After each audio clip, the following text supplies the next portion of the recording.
Was there anything that surprised you when you were watching? I think it was surprising that he actually filmed it. It was very interesting to watch a man who's known for his brand presence. You know, he has a really amazing knack for marketing and all of that, and how he was sort of taking that into account in how he was coming off to the public. In the days leading up to his arrest in New York last September. You want to put the stuff in my fanny pack, King? The exclusive video obtained by Netflix shows Combs debating with his lawyers about strategy. Listen to me. I'm going to get off the phone right now, and I am going to let you professionals look at the situation and come back to me with a solution.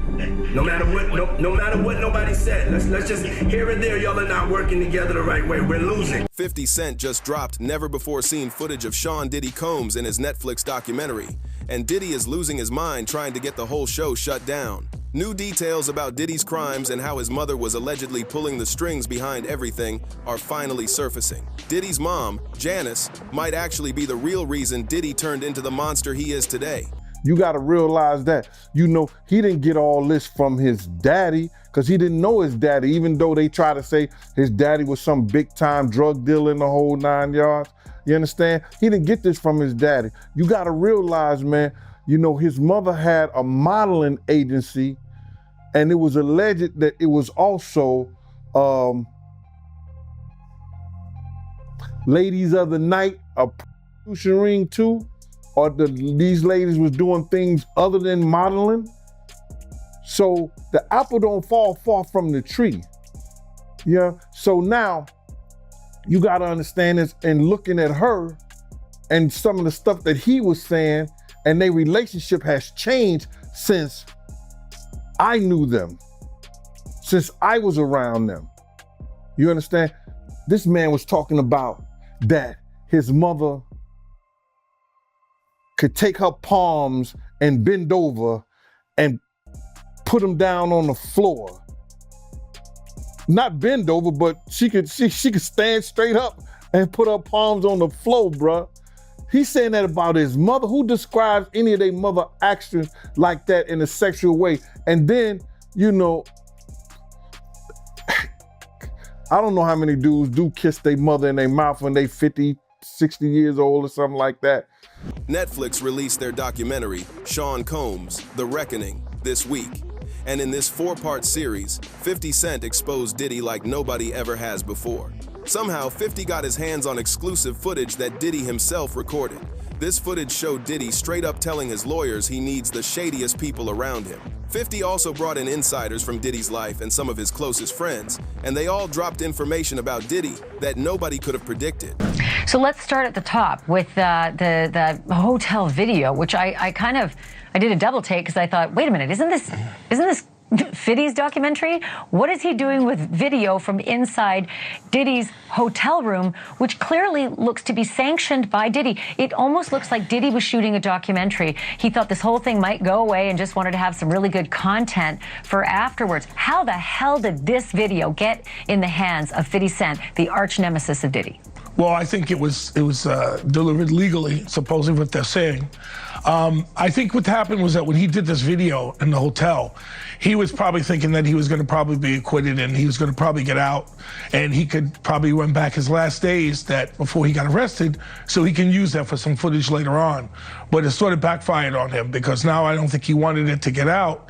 And plus, he's in an appeal process right now where he's trying to get out from under this. He's still appealing his case, and this sort of brings back old memories, you know? Let me ask you this, Derek. Somebody real close to Diddy was holding that camera, because Diddy didn't have people in his inner circle, in his hotel room, saying things like this unless they were close to him. And yet, whoever owns that copyright, whoever had their hands on that video, did him dirty, you know, and gave it to his enemy.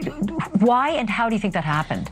Well, I think the person that probably did the video footage wanted to get some recognition for having that type of footage. And I think, I don't know if they signed a no-compete clause or an NDA, but that person turned that over apparently, and it went to 50 for the documentary, which he used. 50 went all the way back to Diddy's childhood to figure out exactly how he became the monster we're seeing today.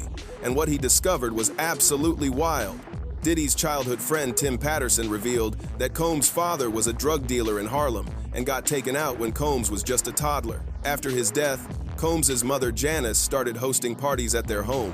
And at these parties, Diddy was exposed to all kinds of adult activities. Tim said, "In Sean's household, you'd start to see all the stuff that you saw in the movies." So remember when I said Diddy mother might be the originator of the freak-offs? All right, so tomorrow Peacock is dropping. According to the Rolling Stone, the doc features an alleged childhood friend of Puff's, hip-hop producer Tim Dog Patterson. He alleged that Janice, Diddy's mom, would often throw parties at Diddy's childhood home. He says that during the parties, it wasn't uncommon to walk into rooms where adults was having sex. I mean, that was just their normal. And the doc, when talking about the parties, Tim says, verbatim, "That's what we were privy to. This was what we were fed. Was it desensitized?"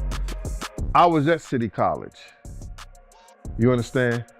I was there. I was doing security. My team was supposed to have the outside. Puff came to me the day before we were supposed to do the job there and told me that Heavy D didn't want us to do the security outside. I had 18 men ready to do the security outside with my dogs like I always do. People knew how we used to roll. We would have the pits, the Rottweilers, you understand? You know, we had that outside locked up. So anybody try to bum rush, anybody do that, we had the gates, the whole 9 yards. So we could stop all that. You know how people gonna get down in Harlem. You understand? So, and then when you got LL Cool J, you got Mike Tyson coming through there, and they coming through the front door so people see them. So they gonna go crazy. LL was the hottest thing out at that time. Mike Tyson was the hottest thing out at that time. They got all kinds of stars and people in there already. They was coming through the back. They came through the front. And it caused the door to be bum rushed. But if they had the gates up, if they had the dogs, and with the help of the police, that shit would have never happened, bro. That shit would have never happened. I was there, I saw it. I saw Jessica run down the steps after she grabbed the money box because my man Eddie was protecting her. And Eddie's the one called me on the walkie-talkie and said, "Yo, Jessica just locked me in outside the gym, Gene. You couldn't go down the steps after they bum rushed the door." You understand? I had to run around the whole gym on the outside, around the gym, down the steps, run across the basketball court, and open the front door. When I opened that one door, because it pushed inside, people start squeezing through that. Then I just kept doing the doors, and people was coming in there, falling dead, right out, just falling out right there. And once they got in there, they just fell out. It was crazy, bro. Janice knew how to throw down at a party, and the parties were always packed. Tim Patterson revealed it was because of these wild parties that Diddy ended up losing his virginity when he was only 12 years old. Diddy's dad was a straight-up criminal, and after he got killed, his mom basically decided to take over the game. The only difference was the type of crime she got involved with. Tim claims that as a kid, he witnessed the kinds of parties Janice was throwing, and the things she did were exactly what Diddy later copied. There was literally a stage in her living room, an actual stage, and that's where the kids had to go up and dance. At the same time, Diddy's mom was also physically abusing him and would violently beat Diddy when she was high on substances. This is somebody who will do anything to basically get what he wants. He doesn't really care what effects or damage that causes to other people. And it's in different ways, right? Whether it's in the context of alleged abuse, business disputes, alleged sexual things that have been alleged in the civil lawsuits against him. And I think with Burroughs, it was really, kind of seemed to strike that theme as well, because he's saying, he had forced me out of the stake of my company. He had to deal with things like homelessness, while in the 2000s and 2010s, Diddy was really prospering, music, business, fashion. And one of the things that he had said, what he alleged in the documentary, and again, this is an allegation from him, was that the name Bad Boy Entertainment, Combs's name was not really involved in that on the corporate side. And one of the things he's saying is the reason for that was to avoid having to pay any liability from, the devastating basketball game that had happened in the early 90s, where he was the subject of wrongful death lawsuits because of the multiple deaths that had occurred as a result of that basketball game that Diddy was behind organizing. So that was really, surprising to hear. So the backstory is that he didn't appreciate the friendship that was forming between Biggie and Tupac, and therefore, that's where his alleged involvement came in. And then when, in terms of the non-payment, I think that was also a really shocking moment as well, because that's something we saw happening over and over in the documentary. Multiple people who were saying, I was cheated out of my share in the company. I wasn't paid hundreds of thousands of dollars. And allegedly, that's sort of how he treated the artists that were on his label. So again, it's the theme of always wanting to be number one and, not necessarily giving people their due, business sense or personal sense. Diddy's mom literally molded him into the criminal he is today. She would tell him to be aggressive and to never back down from anything. Janice's real power move, however, came when Diddy decided to use her as the person in charge of Bad Boy. Diddy knew that eventually someone could come after his money, so he signed everything over to her. The documentary also revealed Diddy's role in the tragic incident, where 9 people lost their lives during a stampede. But why you believe she knew about the freakos? Because one of the witnesses said she was there. And do you remember this, bro? Check it out. People tell off on themselves so much, man, and I don't understand when people don't catch it. Diddy has said this. He said, when I give a party, I have to have an ambulance outside of the house. Paramedics ready. That people have to take IVs. Remember the time that him and his mama kissed each other on the lips? Yeah, I remember that video. Do you remember that both of them was getting an IV at the same time? Yeah, I did notice that, yep. That's from the Diddy freak off party. And I'm gonna say allegedly. So let me ask you this. You knowing her at one point, you knowing her personally, is she the kind of person that, will be a part of a freak off or no? I think that she liked to party and she partied with young people. She's always been like that. She always copied or emulated Little Kim and Mary J. Blige. Or they emulated her. The blonde hair, the nails, the high boots, the age-appropriate, inappropriate clothing.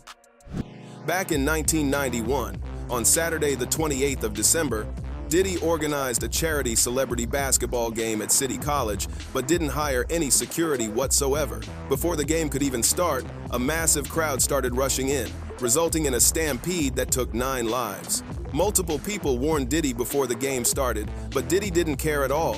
This tragic event is what led to Diddy using his mom for his shady business dealings. John Deal was there on the day of the stampede, and he warned Diddy that this was dangerous. According to Gene Deal, it was completely Diddy's fault that people died, and he needs to be held responsible for what went down. View that Puffy did with Fat Joe, where he was talking about Biggie in his last moments in LA, and he told Fat Joe that he didn't want to go to LA, he actually wanted to go to London. But Biggie, he was the one that wanted to go to LA, and he was the one that was pushing to go to LA. That's not true. My name is Kirk Burrows. I ran Bad Boy Entertainment. I helped co-found it. I created the company with him. I raised from general manager to president. And at that time, I put all of those business plans together. And Biggie didn't want to go to LA, ended up going. What got him out there was a week ahead of time to ease him into the whole award show. He may not have wanted to go to London, but was talked into it.